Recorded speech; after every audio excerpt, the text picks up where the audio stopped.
We have a very special guest today. He is a former two-time TNA World Heavyweight Championship. He is a one-time WWE United States Champion, as well as a winner of the Money in the Bank at WrestleMania 23. Ken Anderson, how are you, man? I'm good. How are you, man? Doing well, doing well. I got to ask you, you're known as Ken Anderson, Ken Kennedy, Mr. Anderson, Mr. Kennedy. What name do you prefer? I guess my given name, Yeah. Ken Anderson. Okay. Just Ken. Just Ken? What about when you're out meeting fans? What do you get recognized as the most? You know, oddly enough, it's like 50-50, honestly. Yeah. I had a longer career in TNA than I did in the WWE. Right. So people still, I'll be walking down the street and somebody will say, "Hey, Mr. Anderson," and then 5 feet later, somebody will say Kennedy. Yeah. It's kind of crazy to me that I haven't been on TV since, like, I got off WWE TV in 2009. Right. Haven't been seen back. So, I mean, it's kind of amazing. Yeah, to me personally, you've been a big part of my childhood. I started watching around 2004, 2005, so kind of when you started. And yeah, I always was more intrigued by the heels, you and Randy Orton specifically, and also the similar back tattoos. I don't know why. You guys just resonated with me personally and with my family, so I want to thank you guys for that. And let me ask you about that back tattoo. What was the meaning behind that? I just wanted sort of a tribal, and I had actually went into the tattoo shop and I asked the guy to sort of design something for me. Yeah. And he had me just like flex. Yeah. and he just drew some stuff and kind of putzed around with it. Yeah. A few times, and I asked him to make this a little longer here, and yeah, that was it. There was no real rhyme or reason behind it. Sure. I mean, it made you stand out for sure. Whenever you saw the back piece, you knew instantly who it was. So I think it worked out in your favor for sure.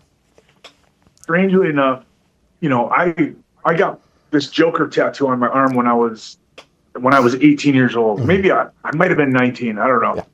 But it didn't really hurt that bad, It was pretty quick. Yeah. Zip, I'm out.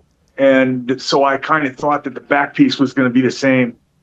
And first day I sat on the table for I think 4 hours. Jeez. Was the initial outline. Yeah. And where he filled it in red. That took 4 hours, and then another 3.5 hours to do, like, a couple weeks later. Jeez. To do the dark outline. Yeah. And most painful thing that I've ever endured in my life. I was shocked because I actually booked myself in a match that night. Oh wow! So and I thought, it'll be like a sunburn, right? No big deal. And ended up having to cancel that book. Yeah, no. I mean, you kind of. At first, it doesn't feel, too bad. I have a few tattoos myself, but at first you're like, oh, it's not too bad. By the end, man, it's horrible. I hate it. It's totally brutal, man. Yeah, for sure. I'm sort of like, I've always wanted to get my back piece fixed up a little bit and added. And I also, the Joker tattoo is not what I was planning on. No. Like, if you would have seen what I asked for versus what I got, they're two totally different things. So I've always wanted to get that fixed up. I am, I know that now they can do, I wouldn't necessarily get put under or anything like that, but like I know they can use the topical ointment. Oh, yeah. But it doesn't hurt. I'm okay going that route. Like, you can call me a pussy all you want. No. I would do the same. I sat for this piece right here for about 7 hours, and most of it was just like small little details. And man, after that, probably like after the 5th hour, it was just horrible. It just felt like it just felt so raw, and they just kept going over the spots, and I hated that. But I mean, it was worth it. I liked the piece, so it worked out. But yeah, let's talk about your career. So if I'm not mistaken, you started as enhancement talent, correct? with the WWF at the time when they would come to I mean, I Wisconsin? started on the independent scene. Right. Just got trained, and my first year, I literally had been in the business for about a year, and I sent my first tape to WWE, WWF at the time. Yeah. And Kevin Kelly called me back and offered me a spot as enhancement talent for a Raw and SmackDown in Chicago and Milwaukee. Oh, yeah. And I took it, obviously, nervous as hell. Yeah. And then that sort of opened the door where I just, anytime that they would be in the area, I reach out to Kevin Kelly. Hey, can I come do this shot? Can I do this loop? And sometimes he would say no, but most of the time he would say yes. Yeah. So then I did enhancement matches for WWE for probably like 5 years. Okay. So I did independence for 6 before I got signed. Yeah. For 5 years of trying to kick the door open. And I probably have under my belt 15 to 20 matches that were either dark matches or like Sunday Night Heat, Jacked, Metal, just Velocity, that kind of stuff. And what was the backstage atmosphere like as an enhancement talent? Like what were you doing backstage while you waited for your match? So way different then than it is now for guys. When I got booked as an extra, they would allow you, first you'd go and change out of your street clothes, go to catering. Catering was awesome in every city. And, you know, you go from just walking on the street to I'm standing in line behind Stone Cold Steve Austin, who's like my favorite wrestler in the world. Yeah. And I got to act normal. And I look over and The Rock is sitting there talking to Billy Gunn about, hey, man, you want to go catch a lift? And I look over and Perry Saturn is taking his supplements for the day. And, you know, it was crazy, but nerve-wracking experience to say the least. Oh, yeah, for and then sure. after you'd eat, you were to go stand by the ring, and Fit Finlay, Arn Anderson would come out there and sort of like hold class, and hey, you get in the ring, and they would work on stuff. And Charlie Haas and Shelton Benjamin were there at the time, and Arn would just spend like an hour and a half in the ring showing them things, and we would just sit there and suck it all up. And then every once in a while, you get asked to get in the ring and do something. I remember Nathan Jones. Yes. He had Nathan Jones. He was teaming up with the Undertaker, right? Well, I think they were supposed to. I don't know if he teamed up, but like they were looking at somebody that the Undertaker could face. Right. They were looking for bodies at the time that could go toe to toe with him, believably. And I remember one time Arn said, "Hey kid, can you come here for a second?" And he said, "Do you mind getting in the ring and taking some moves from this guy?" I said, "Absolutely." Yeah. And you know, he like was practicing stuff on me. The first thing he did, he said, I remember he had me in the corner and he grabbed me. He goes, "I'm gonna beel you." You know what a beel is out of the corner? It's like a big hip top. Right, yeah. He goes, "I'm going to beel you, but I'm going to grab you by your ears." And I go, "Okay." Yeah. And I just held on to his wrists, and he lifted me. And that ring is a 20-foot ring. Right.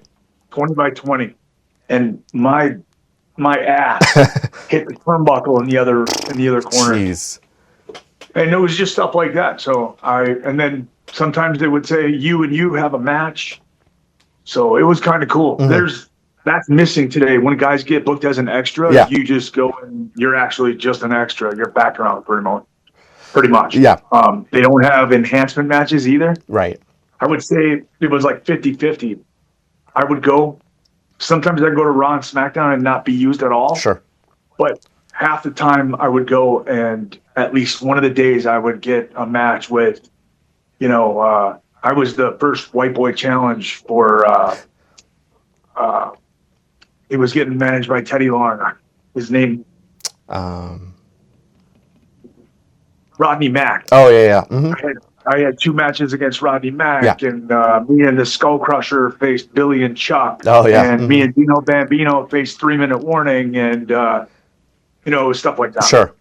And how did that lead into you eventually getting signed by WWE and, joining OVW? So the one thing was I kept calling whoever it was. It started out as Kevin Kelly, Right. then it was Dr. Tom Pritchard, and then it was Tommy Dreamer Okay. in that position of booking the extras. And I just kept like, what do I have to do? What do I have to do? And I remember Dr. Tom one time said something. He said, Ken, if we could bottle it and sell it, we would. Yeah. But we don't know. I don't know what to tell you other than just keep working hard. Keep doing what you're doing, which is, it sucks to hear that. Yeah. But you just need to keep trying new things and trying to be unforgettable. Right. And so that, that was it. Yeah. And so once you sorry, go ahead. No, and so I just kind of kept doing that. And every time that I would be given one of those enhancement matches, I would do my job well. Yeah. And you get noticed that way. Like, even if you don't get any offense in, the boys in the office, they know that that's your job to not get any offense. So if you do that well, they're going to notice you. Who cares what the fans think? Like, oh, that he's just a jobber. He just didn't get any offense, whatever. Like, who cares? The boys, they know what's going on. And I think like fans today are a little more, they're smart enough to the business. They know they see something like that. They know what's going on. So when somebody sells really well, I remember like there was a guy that took the Crossroads from Cody Rhodes, and it was like, you know what I'm talking about? It's a security guard, right, or something like that. It was just like some random, but everyone's so posted on social media. You'll see the clip playing and stuff. But yeah, I know exactly what you mean. Even with you shine when you sell. Exactly. Even Jeff Hardy told me that one time. He said that you shine when you sell. If you're selling what the other guy's giving to you. Right. And so I just kept doing that, and my relationships with Tommy and with I eventually built a little bit of a relationship with Paul Heyman, and Dabari got hired just before me, and so he was kind of then able to put in a good word for me, and finally all those things converged, and I was able to get a job. Tommy Dreamer gave me my first contract. Yeah. And, $500 a week. I went to OVW. No idea what I was going to do or if I would ever make it to TV or not. And yeah. I mean, your time in OVW wasn't that long. How long did you spend down there? It was a couple months, maybe 6 or 7 months. Yeah. So it was fairly before I got pulled up to the active roster. Right. And then I ended up, you get pulled up on the road. You don't just automatically stop going to OVW. Right. So I ended up having to I would do the house shows. I would do TVs or pay-per-views and TVs. And then I would go right to OVW TV. And then I would go back to Green Bay to be with my family for like a day and a half, 2 days, and then right back on the road again. Got it. Okay. So tell me about your time with Paul Heyman at OVW and how you guys came up with the name Ken Kennedy. So Paul had been doing, when I was there at first, Jim Cornette was the guy that had the pencil. Correct. So when Jim left the company, when he got let go, they brought Paul in immediately. And Paul pulled me aside on the first day and he said, "You're the next guy out of here. I'm going to do so much stuff with you that they're going to see you. They're going to take notice, and you're going to be the next guy out of here." And 5 weeks later, I was on TV. Jeez. I was making my debut on Blessed. Yeah. But it was just, he had some fantastic ideas. And I was, I had been 6 years at that point. I was really confident in my abilities, and I had practiced a lot and taken in a lot of knowledge. And I just felt really, really comfortable. And anything he told me to do, I was able to go out there, and I feel like I was able to knock it out of the park at the time. Yeah. And then he just, on a whim, one night said, "Cut the ring announcer off and cuss him out. And you do your own introduction and make it big." And then he sort of did a version of what I do today. Yeah. And I went out, I did it, and came back through the curtain, and the boys were like, "Keep doing that. That's great." Yeah. We all popped when you said your last name twice. And so I kept doing that. And Tommy called me 4 or 5 weeks later and said, "Hey, they want to see you at TV this week. They want to see your gimmick. So be ready." Yeah. And then I went, and you know, I remember I went, and I was just supposed to have a dark match against Funaki. Yeah. Which is non-televised. Right. He was going to super kick me at the end, 1, 2, 3, and then I'm doing push-ups in gorilla position, which for those that don't know is right behind the curtain. It's called gorilla position. And I was sitting there doing push-ups, and I remember Vince walked by, which he never does.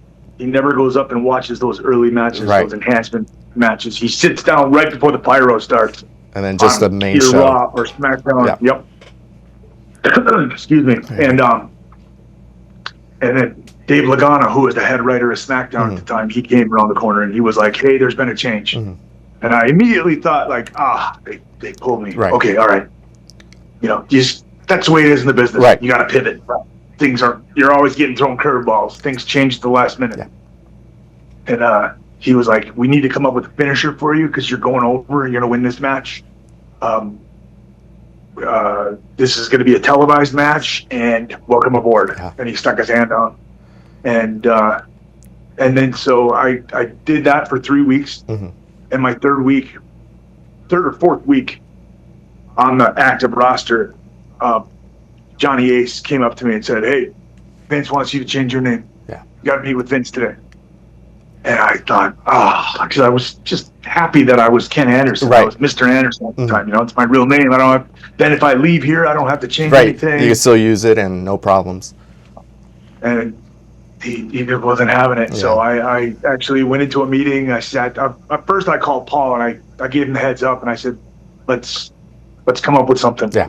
I said I was Kamikaze Ken on the Indies. Right. I had these this logo that I had made up, the KK, backwards Ks, and or the mirror image of K. Yeah. And so we just started, and he was throwing out different ideas, and he had. Well, at one point, he said his dog's name was Ruckus or Rumpus or something like that. Yeah. He was like, "What about Kenny Ruckus?" Or just throwing things out. Yep. Yeah. And then finally, he was like, "Kennedy. Kennedy is Vince's middle name. There you go. Yeah. You gotta get something that's like somewhat near and dear to him." Yeah. And I remember I pitched it to him. I was sitting in that meeting. It was like kind of surreal. It was my third or fourth week there. Yeah. And I'm in a room sitting down having a discussion with Vince, Stephanie, Johnny, and Kevin Dunn, the executive producer. Got it, yeah. And it was almost like a job interview. He was like, "Where have you been?" Yeah. I've been, and I was like, "I've been kicking it. I've been trying to kick the door down here for 6 years." And he was like, "All right, what about a name?" And I was like, "Is there any way you'd let me keep my real name?" And he was just like, he gave me this kind of hat. "Well, I don't want people thinking that you're one of the Andersons and that you're related to them and you're a Nepo baby." Right. And so I said, "Okay, what about Kennedy?" And he kind of hitched up and he had a little smirk on his face and he's like, "Do you like it?" There were some other really ridiculous things that were thrown out in that meeting before that. I remember because he asked me if I had any catchphrases, and I was like, "Nice guys finished last. Thank God I'm an asshole." Yeah. And he was like, "Yeah, we can't do that." Because they had just started. It wasn't quite the PG era, but it was transitioning to. We weren't allowed to say freaking, I remember. Yeah. And he was just like, Johnny said, "Well, what about if you could be like, your name could be Adam Hole, so you could say, 'Nice guys finished last. Thank God I'm an a-hole.'" Yeah. And then Vince, I remember Vince just looked directly at me and he goes, "Do you like it?" And I went, "It's funny, but I think it seems like a kind of a gimmick name where I'd be here for a cup of coffee and I plan on being here for a long time." Right, it wouldn't get you that far. And he was like, almost like it was a test. Like if I had said, yeah, sounds good to me. Right. He would have been like, all right, make sure he's got Adam Hole on the Titantron tonight. Right. You know, you would have seen me for maybe 3 episodes, and Right. that would have been That it. would have been, yeah. So, yeah. So, But, yeah. so from that. So he just said, like, he looked at Kevin and he said, Yeah. make sure he's got Kennedy on the Titantron tonight. And it took a little bit, That right, was it. to switch it from Ken Kennedy, the Titantron, to Mr. Kennedy. Yeah, I don't remember, honestly. Because I don't remember if it was, I think it was Ken Kennedy right away on the Titantron. Correct, yeah, that match with Funaki was Ken Kennedy, but you introduced yourself as Mr. Kennedy. So I think it took a little bit to get that fixed up. Yeah. So once you got started, obviously you went on a winning streak. How was that for you? Did it feel like you were getting pushed right away, or what was your mentality when that was happening? So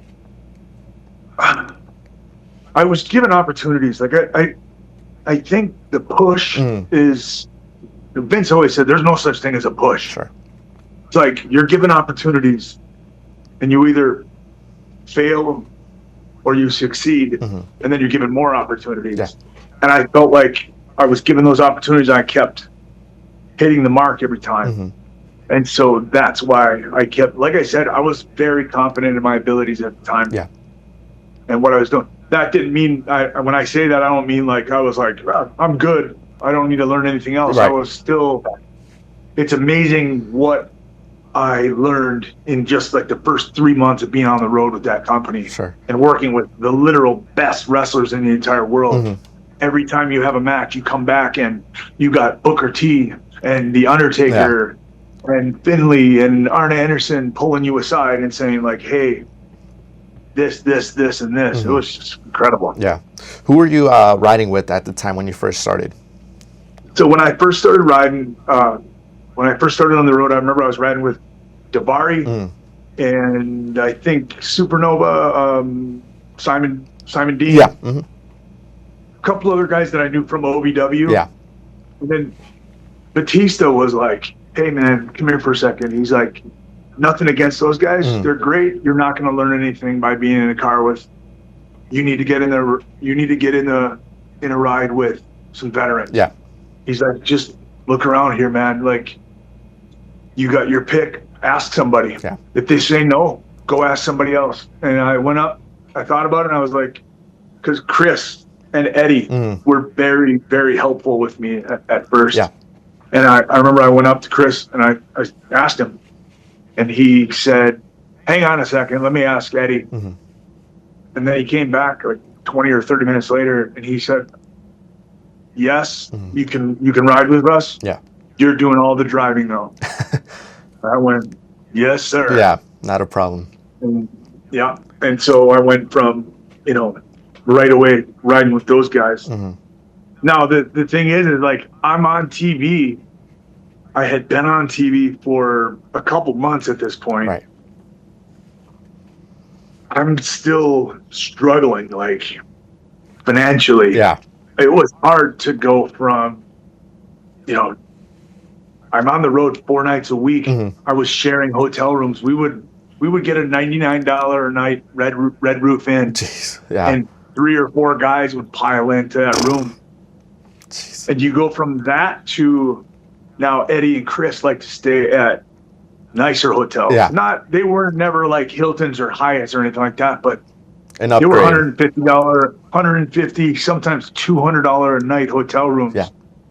And you're paying for that. You're paying for your rental car or a portion of the rental car because we would split it. And every meal that you have. So it was tough. Yeah. But I just, And how long did you ride with Eddie and Chris?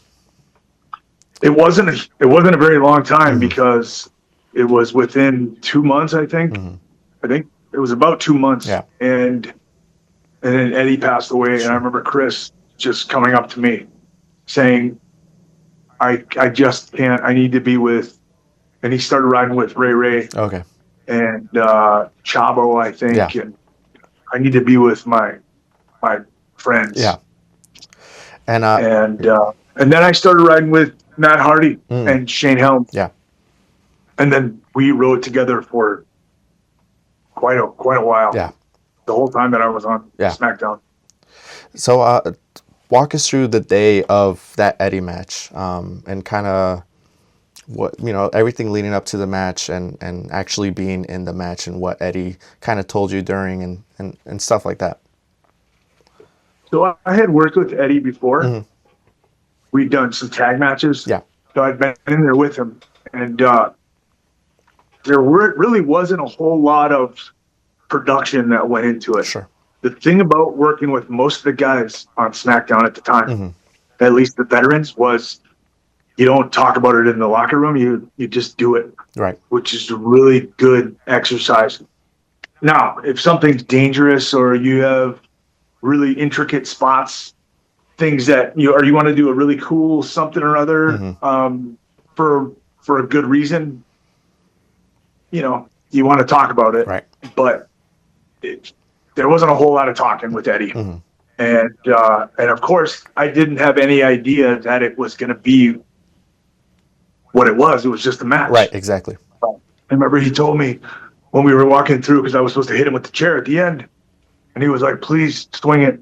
Don't worry, I can take it." Yeah. And so I did. Yeah. And then I came back to the curtain, and he was like, maybe a little less next time. No, I rewatched the match yesterday, and that chair shot is brutal, but it made that impact for you. Yeah. And I just came back, and he had some words Mm-hmm. of wisdom for me. Sure. He was like, the chain wrestling at the beginning was a little rushed. Mm-hmm.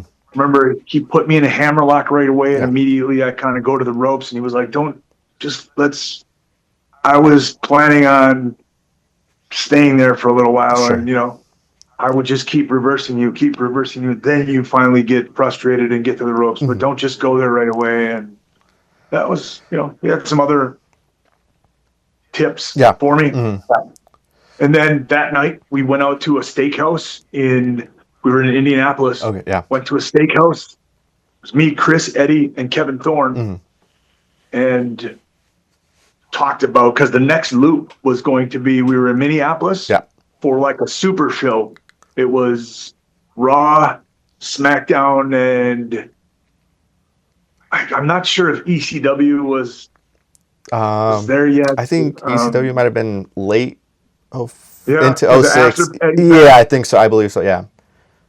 But so it was definitely Raw and SmackDown combined show. And then we were going to the airport and getting on flights and heading overseas to do my first European tour. And they were kind of like, grow eyes in the back of your head. Yeah. Don't fall asleep. Somebody's going to shave your eyebrow off, or that kind of stuff. But they said like the European tours were fantastic. Lots of fun, but a lot of hard work, long hours in the day, lots of traveling. And then went home, got ready for the European tour, got dropped off at the building at the Target Center here in Minneapolis. And remember the guy that parks the cars was like, he told me about Eddie, and I was just, what? Yeah.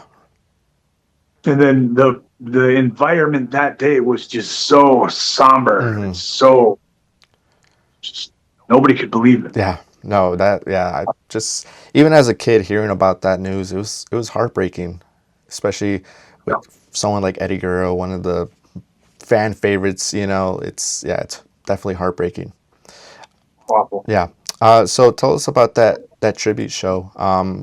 What did that mean to you? What were your feelings going into that? I mean, it was just, the thing about the WWE is that it's just this constantly moving machine. Yeah. And you really don't have a whole lot of time when something happens like that. That's tragic. Right. You really don't have any time to sit and think about it. You just got to keep rolling. Right. So it was like, hey, the show's still got to go on. And I remember they completely rewrote the show and made it into a tribute show. Yeah. And I remember my dad was sick with cancer. He was in late stage. He had stage 4 lung cancer. It was really, really late stage. Yeah. And he had never seen me wrestle before for the WWE Sure. live in person. This was his first time. Yeah. Or he was in a wheelchair. Oh, man. And there was nothing for me on the show. And I had to go to Vince. And, like, you know, the worst possible thing that could happen has happened. Right. And I'm going to now have to be selfish and ask Vince, hey, can I have a match? Right. It's like I felt so terrible, but he understood where I was coming from and booked me in I think it was a dark match against Val Venus. Got it. Or maybe it was just early on the show. Mm-hmm. So I was really happy that he did that for me. Yeah. No, yeah, that's for Vince to do something like that. That shows his character as well, and how much he respects you as well with that whole situation going on. So yeah, he knew it, and then it was like, a few months later, my dad passed away. Yeah. So he got to see me one time. Yeah. He was there for the whole ride when I first broke into the business. Yeah. The 6 years of knocking on the door and working independence and having to borrow money from mom and dad all the time. To now he's living his dream. Yeah. It's on the biggest stage. It's a full circle moment. Yep. So tell us a bit, after that you dealt with an injury, correct? Not long after your debut. So kind of how did that feel? Did you feel like your push was, going to come to a halt at any point, or what was your mentality with that? So again, like it's not a push. Right. Mm-hmm. You know what I mean? Yeah. So it was just like, no, I'm going to go away. This sucks. I hate the fact that this happened. Sure. But I'm going to go away and I'm going to come back and we're just going to start rolling. Mm-hmm. The way, as easily as you go away, right, you come back and they write some stuff for you. And actually when I came back, it was a little rough starting. It wasn't like, when I first came out of OVW, they were like really, really high on me and they just, they weren't writing any great stuff for me. Yeah. But I just kept plugging away and eventually, found my groove. Yeah. And then you eventually won the United States champion in that triple threat. How was it winning your first singles title? How did that feel? So this is going to be weird to say, but like the titles to me have always been, it's a prop. It's not. Yes, it is. It is important. Yeah. Because the company believes in you, and it's the only game in town, right? WWE was literally the only game. Yeah. There's no more WCW, no more ECW. But I just looked at it as like, this is my job. I'm going to go out there and do my job. Yeah. And the cool thing about it was it ended up being short-lived, and it was short-lived because the Undertaker saw me have a match with Batista. Yeah. And he said, I'd like to work with you. I think we can make some money together. And then he went to Vince, and Vince said, yeah, but he just won the United States Championship. And the U.S. Championship is sort of beneath the Undertaker. Like, Taker's never going to fight for the U.S. Championship, right? Yeah. Or the IC title or anything. And so he was like, let's take it off of him. He doesn't need it anymore. And very shortly after that, Chris Benoit beat me for it. Yeah. And then I went into my program with Taker. That program with Taker, I mean, that was, I would say, your first real major program with The Undertaker. You guys worked 3 pay-per-views. Which one of those 3 matches is your personal favorite?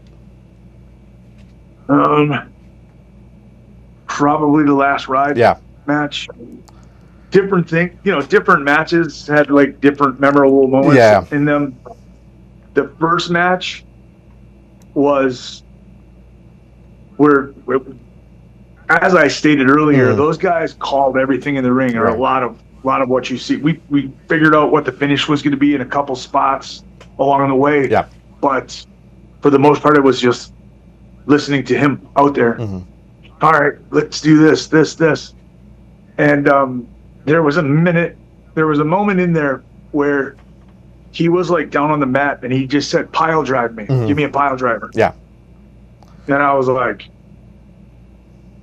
I pulled him in. Yeah. And I'm waiting for him to give me a backdrop. He's like, there's no way he wants me to actually give him a pile driver. Like, nobody's allowed to give pile drivers. And so I'm kind of waiting for him. I'm looking at the crowd, and he goes, "Give it to me." And I went, "Okay." And now I've got this 290-pound guy. That's the company guy. Yeah. And I've got to make sure that I do this safely. So I pinched his head so tight, and I literally tried holding him up. Yeah. And I sat back and I gave it to him. And I remember I came through the curtain, and Vince, he went, and I went over to him and he goes, "Don't ever do that again." Yeah. And he said, "The pile driver." Yeah. He goes, "I know he told you to do that. He's trying to be really giving. He wants to make you right now. He wants to help you. He's a little too giving at times. Yeah. There's only 2 people that I allow to give pile drivers in my company, and you're not one of them." Sure. I went, "Yes, sir." He goes, "Other than that, good job." Good. Yeah. And so that first match, that was I guess the point that really stuck out to me. And then there were a couple spots during the last ride match where like there was this scene at the end of do you ever see Phantasm? Yeah. With the ball that flies around, like there was a scene at the end of the movie where the 2 people, the final girl and guy, get away, and they're in the back of this. It's like a limousine. Yeah. They're in the back of this limousine, and they're like, "It's okay. It's okay. It's over. It's over." And then like the little windows slides open, and then the guy goes, "No, it's not." Yeah. And then he like reached and pulled him through the window, and so I kind of like I had that in my head, and I pitched that to Taker, and he liked it. So we practiced that. Yeah. Made sure we had that little moment in there. Yeah, and even when you toss Taker off the stage, that's a crazy spot. Who came up with that? Whose idea was that? So that's funny story. We're sitting there, it's me, Taker, and Michael Hayes, and we're looking up at this thing and trying to figure out how Taker was going to choke slam me off of there or big boot me off of there or something. Yeah. And the boss just happened to be walking by, and Michael said, "Boss, come here for a second. What do you think?" He ran him by. Ran by Vince what we were thinking of. Yeah. And Vince just stopped and he looked up and he goes, "It would be far more impressive if Undertaker went off there." Yeah. And Taker just like, and then Vince said, "You want me to go up there and do it? I'll go up there and try it first." And he went, "No." Jeez. And then, so that's when we figured out where I ended up throwing him off. Yeah. We came up with that whole idea. There were 2 giant crash pads down below that he was falling onto, which it's safe. It doesn't hurt. Right. But it's still scary when you're up there. That guy, I remember being up there and it was like, this is pretty high. Yeah.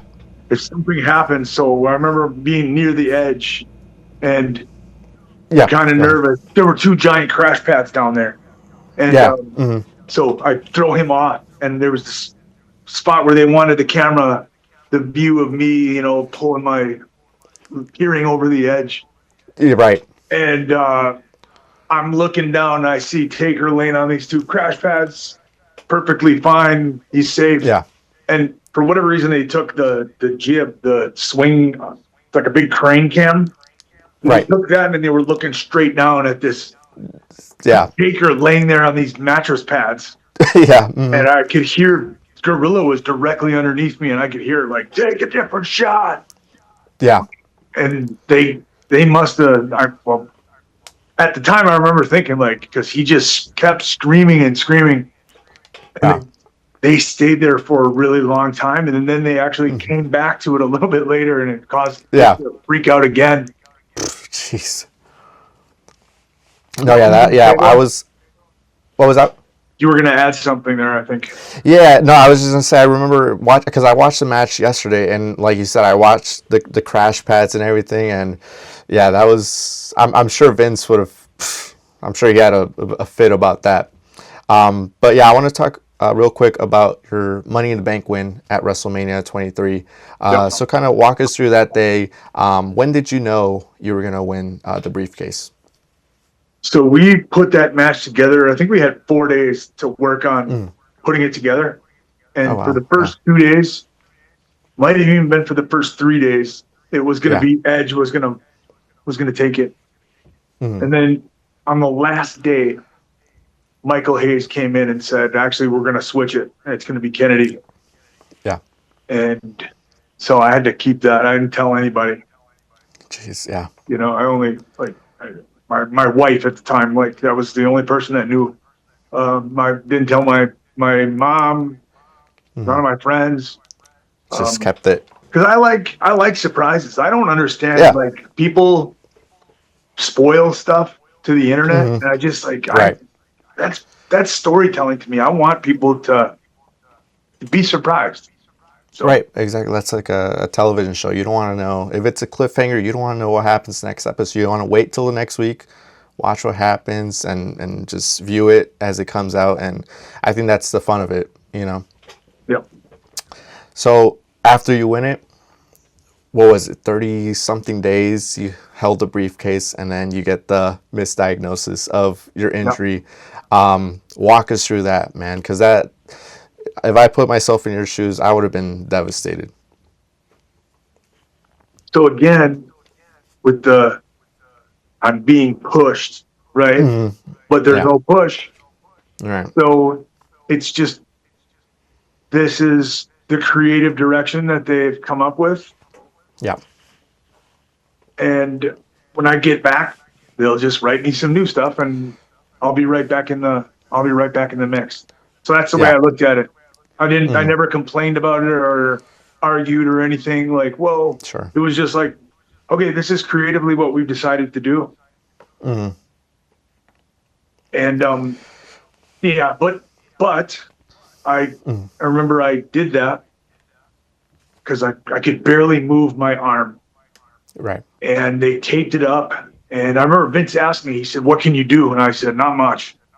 Right. So have him just jump me outside the ring, beat me up a little bit, then throw me in the ring, spear me, 1, 2, 3. Call it a day. And that's what it was. We called it a day, and got on a flight the next day. I was supposed to go home, but instead I went to Birmingham, Alabama, to meet with Dr. Andrews and sit on his table, and he's just kind of feeling my arm, and he said, "That's not a tear." He goes, "You can tell, like, when there's a tear, you can actually feel it's like a hole." And he said, "I don't feel that anywhere." Yeah. And took another MRI, and sure enough, it was just a bunch of broken blood vessels. I don't know who or why or how they missed that in the first diagnosis, but it is what it is. And so, and the other thing is too, like, I can say I was a misdiagnosis away from the World Heavyweight Championship. However, I still needed to come off of TV. I was like off TV for a month or a month and a half. Yeah. So they still needed to get the title off of Taker. That was the whole thing. Right. The reason that switch was occurring was because Taker tore his biceps, needed to have surgery, was going to be gone for like 10 months. And so that was what they decided creatively they were going to do. Right. So I'm not sure that things would have gone any differently.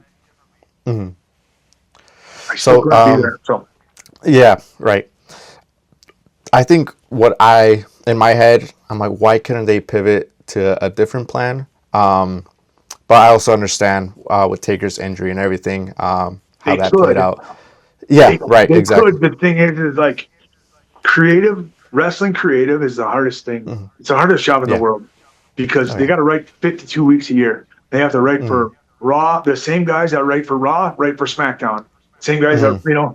that write all the content for the YouTube stuff at the time Yeah. and the content for the WWE network.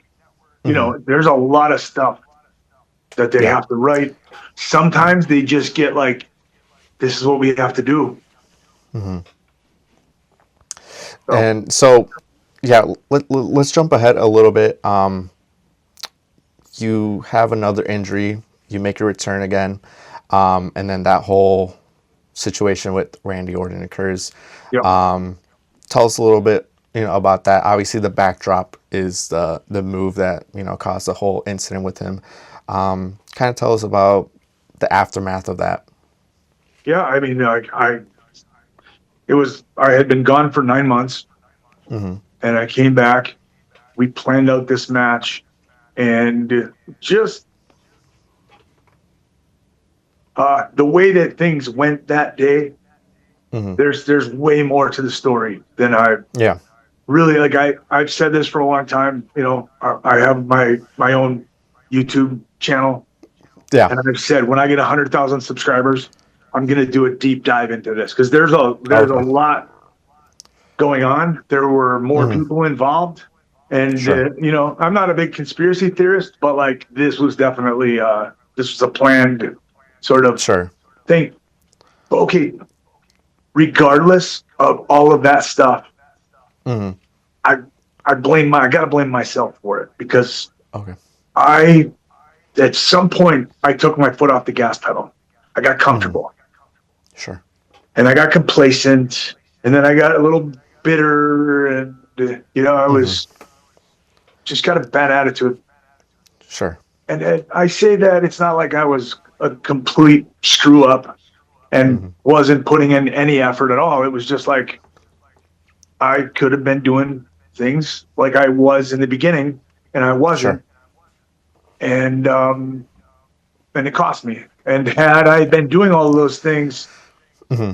when those guys went to Vince and made this story up, Vince Yeah. would have said like, "Fuck off," like, Yeah. and Wouldn't have taken it yeah, as seriously as he did. exactly. So obviously after that, the release happens. Mhm. How was that? How was that call? Oh, it was awful. How long after? Yeah. Oh, it was awful. It was Yeah. like Yeah. I'm laying on the couch in my, that was the thing. You get done with these long loops, Mm-hmm. and I would go home and I would drop my gear, drop my Yeah. bags, and I'd go upstairs, lay on the couch for like 8 hours, and Jeez. just sleep Right. and kind of relax and decompress. And I remember Johnny called me, and he was like, "Hey, Kenny, what you doing?" And I said, "No, just hanging out. What's going on?" And he goes, "Kenny, I got bad news." And I Yeah. went, "Really?" And he Jeez. goes, "Yeah, sorry." And That's it was just like somebody punted me in the stomach, And he was right. just like, I said, "What's the reasoning?" And he goes, they weren't happy with the way things went on Monday night, and they Right. decided to not go with the Ken Kennedy character anymore. And I Yeah. said, "Okay." And he goes, "I don't know if there's a 90-day no compete clause in your contract. Mm-hmm. I'll let you know if there's anything else." I went, "Okay." And that was the last time I Yeah. talked to Johnny. Man, And that is. yeah, it was tough. It was a tough pill to Mm-hmm. swallow at first For sure. for like the first 3 days. And then I was like, okay, like there's actually kind of a weight lifted off my shoulders because there was a lot of Definitely. things Yeah. that I was frustrated with. And Mm-hmm. um, I just said like, okay, what's next? Let's Right. turn this into a positive. Yeah. And then I And had friends reaching out to me I had, Booker T immediately called me and was like, "Hey man, come to TNA. The water's fine Yeah. here." And a couple other people, I had independent promoters reaching out to me right away, wanting to bring me in for stuff. Yep. And I had another friend of mine said, "Let's do YouTube videos. Nobody's doing that." I was gonna say those videos waiting for the 90 days to expire. Those are some great videos. I was watching them, and man, like, you're truly a pioneer of wrestling YouTube, in my opinion, because you started those before a lot of people even were on that wave. So, those were good. As far as I know, the next person that did it was it Matt Cardona, or was it? Yeah. Right. I think Matt Cardona with the Long Island show. Yeah. Mm-hmm. Yeah. That was the next guy, but like nobody had been doing that. Exactly. Yeah. So I wanted to, and it was a way for me to show my creativity still, and have fun and show character. And they weren't all like, some of them were, Yeah. But they all worked. Yeah. They all kept us entertained, and that's all we can ask for, really. Yep. So I want to just quickly touch on your TNA run. Tell us about that, winning the 2 World Heavyweight titles from Jeff Hardy and from Sting. Just tell us about your time there and what that meant for you. I just had they were so good to me at TNA. They really were. Yeah. And I had such an amazing time there. I was bitter, and I had a chip on my shoulder. Right. And they gave me an outlet. And again, like I said it earlier, I had a longer career at TNA and did more stuff there than I did at WWE. So sure. Yeah, it was my favorite match that I've ever been involved in was my match with Kurt Angle. Yeah. The Steel Cage Lockdown 2009. Yeah, that was the Aces and Eights run was really fun. I had a blast doing that. The 2 World Heavyweight Championship wins. Working with Sting. Working with Jeff Jarrett, Kurt Angle. Like, I got to do a lot of stuff with Jeff Hardy there. Yeah. Yeah, I just it was awesome. Yeah, no, and you came in right around the time when the Hogan takeover was happening, correct? How was that, kind of being backstage at that time? So I never realized. I just saw the documentary that the behind the dark side of the ring. Oh yeah. I gotta say, like, I was completely oblivious to that being like a negative time for anybody. Like, I just thought it was just a change. I didn't realize that there was all that animosity and stuff going on. Right. With I never saw any of Jeff it. Jarrett. Yeah. I never saw any of it. They did a really good job of hiding it. Yeah. And being that I wasn't a TNA original, like, those guys, I know they knew they felt a certain way about these guys coming in and completely upsetting the apple cart, so to speak. Right. But no, I think you had a fantastic run in TNA, and I love your debut entrance when you teased the Kennedy, but then switched it up to Anderson. I think that was a perfect touch, and kind of shows that this is a new era for you. Yep. So real quick, I want to talk about your wrestling school, and kind of how that came to be. I know it was after your TNA run, correct? Yes. And so when did that idea pop in your mind that you wanted to create a wrestling school, and what it's become today? The idea actually was born really early on in my wrestling career. It was something that I always had in the back of my mind that I wanted to do. And I remember leaving the WWE, and I thought about it then. I thought about opening a wrestling school, and I was like, I don't believe that I have enough experience to be, taken seriously if I do this. Sure. And even when we opened it, and it was my wife and my best friend Sean Devari, Yeah. who just like, let's just pull the trigger on it. Let's just do it. Yeah. And so we decided to open. We opened in 2016, and here we are. Yeah. And we've got a pretty good track record. You know, for sure. We've trained hundreds of people, and a few of them have gone on to do stuff in the WWE and TNA and AEW. Yeah. Pretty proud of that. You know, like we've got Dante and Darius Martin and Julia Hart over at AEW and Tiffany Stratton in the WWE. Yes. And there's more notable names. More to come. For sure. So I want to end on this. What's next for Ken Anderson? What are things you're working on, things you're looking forward to? What's next for you? I want to continue helping people because I've had a good run. I really have. If it all ends tomorrow, my wrestling career, I've had a really good career. Yeah. Something I'm proud of. I want to help other people experience the same things that I've done. Sure. Traveling the world and getting to work with these people that you admire, and you're right. And also, I really would like to focus on acting as well. Okay, sure, yeah. That's something that I'm really, sort of getting back into. It was a period of time where I moved to Jersey City, which is right next to New York City. Yeah. To be there. Because it was either New York or LA, and I'm not a fan of LA. If I have to live there, I will. But I much prefer New York City. Rather not. And I had an agent there, and so I really want to focus on that a little more too. Okay, nice. Yeah.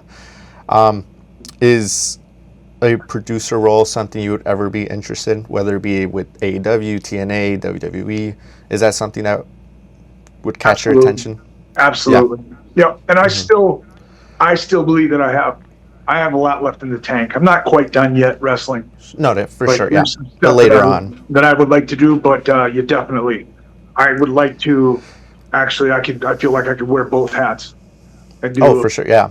Producer, talent. And still work. Yep. Absolutely. Yep. Perfect. Well, Ken, I appreciate you. I know you have limited time right now, but I appreciate you doing this interview. And I'm going to leave the link to your channel in the description of the video so people could go check it out. Get you to 100,000 subs. We want to hear that full story, But yeah, I appreciate you doing this, man. Thank you, man. If anybody wants to reach out to me, if you're interested in getting into the business, you live in the Twin Cities area or you're wanting to relocate, I give my number out all the time. It's actually my number. I wouldn't give out a fake number. So right. Please don't text me and ask me if this is really me. Yes, my number is 507-722-2776, or you can reach me on Instagram, Mr. Ken Anderson. You can send me a DM. And as you can attest to, that is my actual Instagram. It's all legit. No scam, no nothing like that. And same, I'll leave your socials and everything. I'll leave that below as well as your number, just so people can reach out to you and get in contact with you, and to help the younger people for sure. Appreciate it. Yeah, of course. Have a good one, man. You too.